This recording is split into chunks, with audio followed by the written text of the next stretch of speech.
Pada video kali ini, kami pun akan kembali menjelaskan dan juga menceritakan mengenai bocoran cerita terbaru dari manga Baku Hantam Tokyo Revengers, yaitu Letter from Baji alias Surat dari Baji, episode yang ke-24. Di mana pada chapter tersebut, kita pun akhirnya bisa melihat sama-sama kemunculan dari salah satu karakter paling berbahaya yang ada pada manga ini. Oleh karena itu, bagi kalian yang penasaran dan ingin tahu mengenai semua pembahasan singkatnya, maka kalian bisa simak terus ya video ini sampai habis. Kita mulai dari poin bocoran yang pertama. Manga Baku Hantam Tokyo Revengers episode yang ke-25 dibuka dengan sebuah potongan panel cerita singkat yang luar biasa menarik. Karena pada momen ini, nampak si Kojiro yang saat itu sedang bertarung dengan seorang diri melawan semua anggota dari geng Utsuden Kaidan yang mencoba untuk mengajarnya atas perintah dari salah satu pendiri geng Utsuden Kaidan generasi pertama, yaitu Akamaru. Menyaksikan semua hal itu di depan matanya, Baji dan juga Ryusei yang kebetulan sudah sampai di dalam ruangan tersebut, akhirnya seketika langsung datang untuk bisa menyelamatkan Kojiro sambil berkata seperti ini kepada Akamaru. Hah, akhirnya kau muncul juga. Tapi kenapa kau sendirian dan kemanakah pimpinan generasi pertama dari geng Utsuden Kaidan? Mengingat sejak awal dari konflik ini dimulai, kalianlah yang sangat aku waspadai. Tidak hanya itu, karena pada panel yang sama ini, Baji pun kembali melanjutkan semua perkataannya lagi. Ryusei, cepatlah bawa pergi Kojiro dari sini dan serahkan orang itu kepadaku. Karena akulah yang akan mengalahkannya dan juga menahannya selagi kalian melarikan diri. Mendengar semua perintah yang diucapkan oleh Baji itu, Ryusei pun seketika langsung membalasnya. Baiklah, aku mengerti.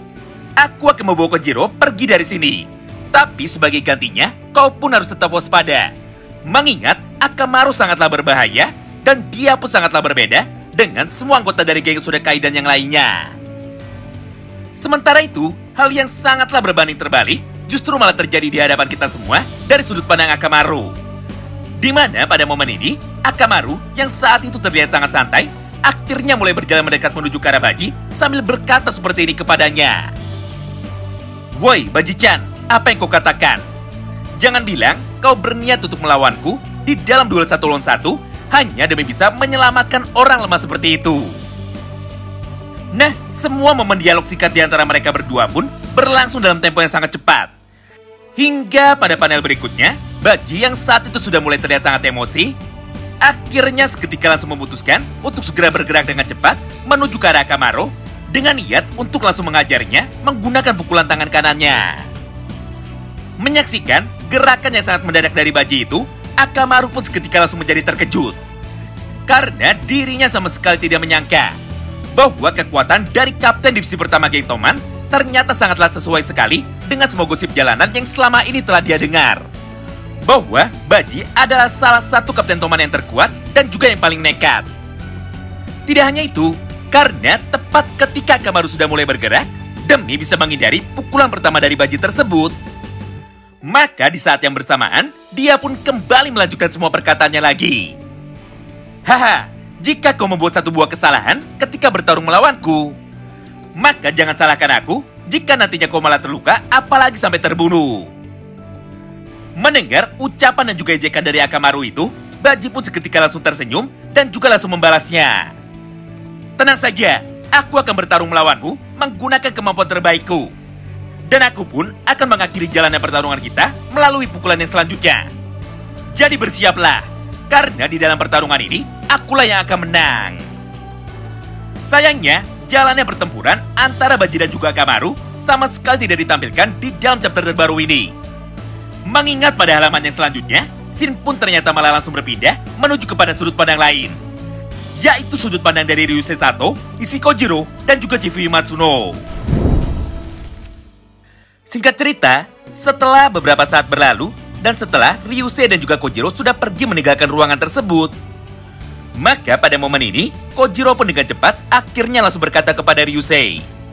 Woi, Ryusei, Akamaru tadi sempat memberitahu kepada kami bahwa orang itu, atau dalam tanda kurung berandalan paling kuat yang ada di dalam geng Utsuden Kaidan, akhirnya memutuskan untuk bisa kembali ke kota ini demi bisa bersenang-senang. Yang artinya, di dalam waktu dekat ini, Tokyo akan kembali menjadi medan tempur bagi para berandalan. Jadi berdasarkan hal itu, maka kau pun harus segera kembali untuk bisa menolong Baji dan juga mengajaknya pergi dari tempat ini. Mendengar ucapan tersebut dari Kojiro, Ryusei pun seketika langsung meresponnya.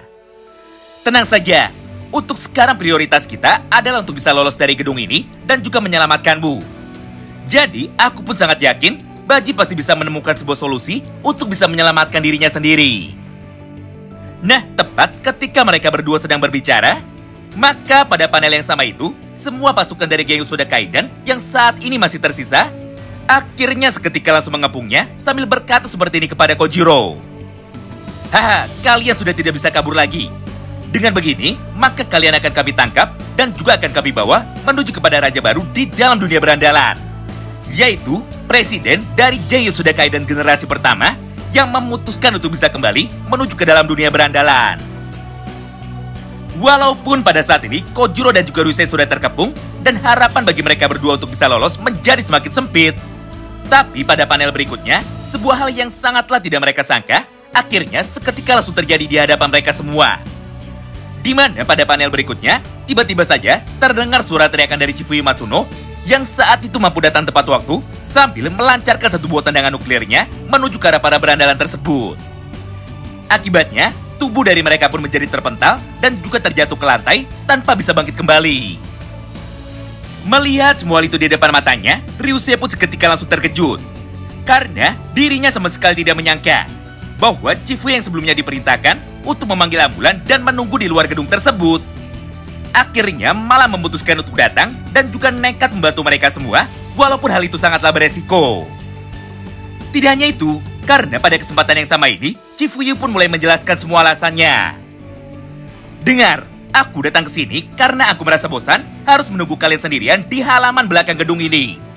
Oleh karena itu, aku memutuskan untuk masuk dan mencari keberadaan kalian, walaupun pada awalnya sempat tersesat dan juga terlambat datang. Tapi karena sekarang aku sudah ada di sini, maka mari kita kalahkan mereka semua sebelum polisi dan juga ambulan datang menuju ke tempat ini. Nah, mulai dari sanalah adegan baku hantam yang didominasi oleh Chifuyu Matsuno melawan belasan anggota dari Genjutsu Kaiden lainnya akhirnya seketika langsung terjadi. Hingga pada panel berikutnya, Kojiro yang merasa sangat tersentuh dengan perbuatan dari Ryusei dan juga Chifuyu Matsuno yang sangat peduli kepadanya, akhirnya seketika langsung memutuskan untuk bisa ikut bertarung juga. Di mana tepat ketika Kojiro mulai dikepung oleh para anggota dari Genjutsu Kaiden ini, maka tanpa menunggu lama, Kojiro pun seketika langsung melayangkan satu buah tendangan berputarnya itu menuju ke arah mereka semua dengan menggunakan kekuatan penuh. Akibatnya, para anggota Genjutsu Kaiden yang sebelumnya sempat meremehkan kekuatan dari Kojiro, seketika langsung terpental dengan sangat jauh sampai tidak sadarkan diri. Tidak hanya itu, karena pada satu halaman yang terakhir tersebut, Kojiro yang terlihat sangat bersemangat akhirnya mulai berkata seperti ini kepada mereka.